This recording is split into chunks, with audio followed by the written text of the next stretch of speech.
इसके बाद हमारा नेक्स्ट लेक्चर है balance of trade.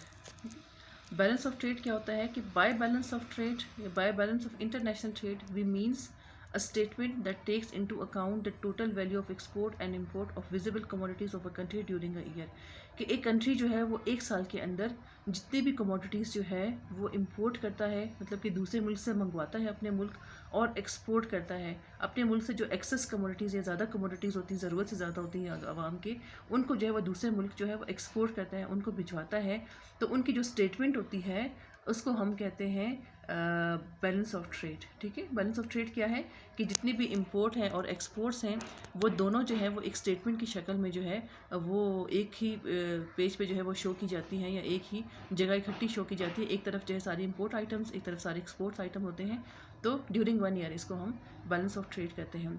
Bye visible commodities is mean the commodities which when exported or imported are recorded to the trade accounts at the import। ठीक है, तो यहाँ पे एक बात की है विजिबल कमोडिटीज़ कि इम्पोर्ट और एक्सपोर्ट किस चीज़ की, विजिबल कमोडिटीज़ की। विजिबल कमोडिटीज़ की मतलब है ऐसी कमोडिटीज़ जो कि टेंजिबल हैं, जिनको हम टच कर सकते हैं, और जिस टाइम वो इम्पोर्ट या एक्सपोर्ट होती हैं तो वो पोर्ट पर जहाँ से वो लोड की जाती है वहाँ पे उनको रिकॉर्ड किया जाता है, बाकायदा उनकी रिकॉर्ड की जाती है अकाउंट्स के अंदर, इसलिए हम इनको विजिबल आइटम्स कहते हैं। इसके बाद नेक्स्ट हमारे पास है बैलेंस ऑफ पेमेंट। ये बैलेंस ऑफ ट्रेड था। नेक्स्ट हमारे पास है बैलेंस ऑफ पेमेंट। ये क्या होता है? Balance of payment on the other hand is a statistical statement of income and expenditures both of visible and invisible items of trade on international account during a calendar year. एक साल के अंदर, ठीक है, एक स्टेटमेंट है हमारे पास balance of payment जो कि शो करता है कि एक साल के अंदर इंटरनेशनली, मतलब दो कंट्रीज़, हमारी कंट्रीज़ और दूसरे कंट्रीज़ के दरमियान में, जिस कंट्री के दरमियान में जितना भी चीज़ें आई गई हैं, मतलब इनकम भी हमने अर्न किया है और एक्सपेंडिचर्स हमने अर्न किए हैं, विजिबल आइटम्स और invisible items. Visible items commodities होती हैं और इनविजिबल आइटम जो है वो सर्विसेज होती हैं। तो उन दोनों को जो हमारे पास एक तरफ हमारे पास विजिबल आइटम्स, ठीक है, कि गुड्स एंड सर्विसेज हैं, दूसरी तरफ हमारे पास वो जितने हमने सेल आउट किए हैं उसके हमें जो फॉरेन एक्सचेंज अर्न किया है उसका बैलेंस होगा। दूसरी साइड पे जो इनविजिबल आइटम्स है, बल्कि ये हमें यहाँ पे शो भी आपको कराती हूँ। तो बैलेंस ऑफ पेमेंट जो है उसमें 3 कैटेगरीज होती हैं, 3 सेक्शंस होते हैं। ठीक है, हमको 3 पार्ट्स होते हैं। पहला हमारे पास करंट अकाउंट का सेक्शन होता है, दूसरा कैपिटल अकाउंट सेक्शन, और तीसरा ऑफिशियल रिजर्व अकाउंट। इसके बाद जो है हर सेक्शन के हर जो सेक्शन है कि जैसे करंट अकाउंट है, इसके 2 पार्ट्स होते हैं। एक तरफ हमारे पास रिसीप्ट साइड होता है, दूसरी तरफ हमारे पास पेमेंट साइड होते हैं। इस तरह कैपिटल अकाउंट का भी एक साइड जो है रिसीप्ट साइड है और दूसरा पेमेंट साइड है। ऑफिशियल रिजर्व अकाउंट भी बिल्कुल इसी तरह, एक साइड पे हमारे पास रिसीप्ट्स, जो कुछ हम कैश रिसीव करेंगे विद इन कंट्री, और जो कुछ हम पेमेंट करेंगे टू अदर कंट्रीज़, वो हमारे पास पेमेंट साइड की शक्ल में आएगा। यहाँ पे हम इसकी एग्जांपल भी देख लेते हैं। ये देख लीजिए, ये बैलेंस ऑफ पेमेंट है। ये इसके 3 सेक्शन है, current account, capital account, official reserve account. ठीक है, तो देख लें कि हर सेक्शन जो हर पार्ट है इसके 2 सेक्शन है, एक रिसीप्ट साइड है, एक पेमेंट साइड है। ठीक है, यहाँ पे भी receipt side and payment side, यहाँ पे भी रिसीप्ट एंड पेमेंट साइड। तो पहले हम देख लें करंट अकाउंट में आइटम्स क्या क्या है।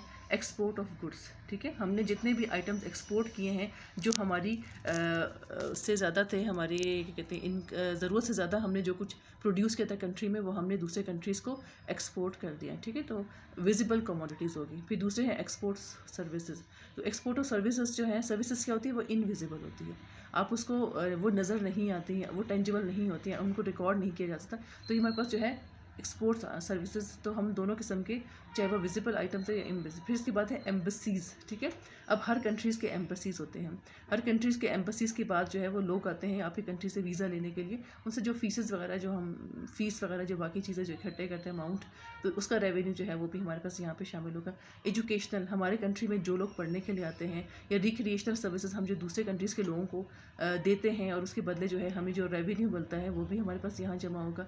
इसके बाद है डिविडेंड एंड इंटरेस्ट, जो डिविडेंड और इंटरेस्ट जो है हमें मिलता है दूसरे कंट्री से, वो हम यहाँ शो करेंगे।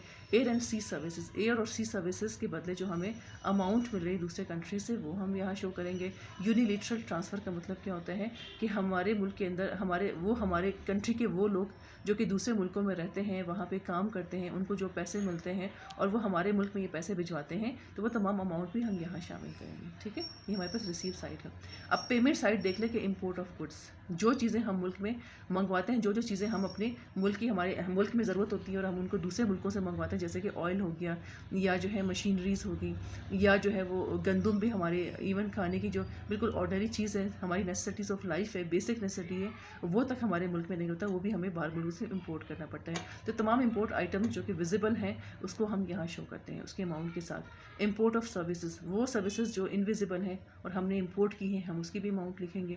इसके बाद है एम्बेसीज़, ठीक है, दूसरे कंट्रीज़ के एम्बेसीज़ जो कि हमारे लोग जहाँ जाते हैं और उनको वीज़ा के लिए फ़ीस पे करते हैं, वो उसकी भी यहाँ पे अमाउंट शो करेंगे। एजुकेशनल एंड रिक्रिएशनल सर्विसेज, हमारे मुल्क के लोग जो दूसरे कंट्रीज़ में जाके एजुकेशनल और रिक्रिएशनल सर्विसेज अवेल करते हैं और उसके बदले पैसे देते हैं, यहाँ पे हम उसकी अमाउंट शो करेंगे।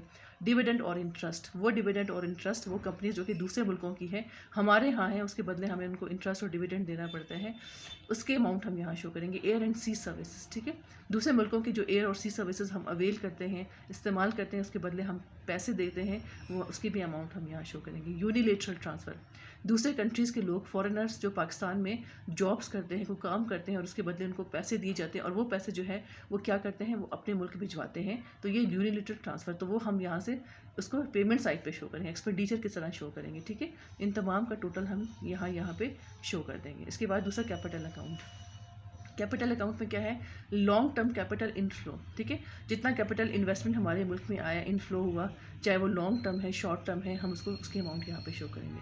पेमेंट साइड में लॉन्ग टर्म कैपिटल आउटफ्लो, हमारे मुल्क से जितनी इन्वेस्टमेंट बाहर की कंट्रीज़ गई है, चाहे वो लॉन्ग टर्म है शॉर्ट टर्म है, उसकी अमाउंट हम यहाँ शो करेंगे, ठीक है। अब अगर हम करंट अकाउंट में और कैपिटल अकाउंट दोनों का बैलेंस यहाँ पे जमा कर लें और यहाँ पे पेमेंट साइड का बैलेंस जमा कर लें, तो हमारे पास क्या चीज़ आएगा, हमारे पास इक्विलिब्रियम बैलेंस आ जाएगा, ठीक है। इक्विलिब्रियम बैलेंस कैसे आएगा कि फेवरेबल भी आ सकता है, अनफेवरेबल भी आ सकता है। अगर तो हमारी रिसीव की साइड जो है इन दोनों का current account and capital account की जो रिसीव साइड है उसकी अमाउंट ज़्यादा है और जो पेमेंट साइड है उसकी अमाउंट कम है, इसका मतलब है कि हमारे यहाँ जो इक्विलिब्रियम बैलेंस है वो हमारा फेवरेबल है, ये सरप्लस में आ रहा है, ठीक है। लेकिन अगर हमारा पेमेंट की साइड जो है वो ज़्यादा अमाउंट है और रिसीव की साइड जो है वो कम अमाउंट है, तो इसका मतलब है ये वाली साइड हमारी ज़्यादा है, ये वाली साइड की अमाउंट कम है, तो ये हमारे पास डिसइक्विलिब्रियम जो है वो आ रहा होगा इसका बैलेंस, ठीक है। इसके बाद अगर सपोज करें डिसइक्विलिब्रियम अगर आ रहा है बैलेंस या सरप्लस में आ रहा है, तो उससे क्या करेंगे, हम उसको बराबर के बैलेंस कहाँ से करते हैं, हम इस तीसरे अकाउंट ऑफिशियल रिजर्व से इसको बैलेंस करते हैं, ठीक है। तो ऑफिशियल रिजर्व में क्या है, हमारे पास एक रिसीव सेक्शन है, एक पेमेंट सेक्शन है। रिसीव में क्या है कि official purchase of foreign currency, ठीक है।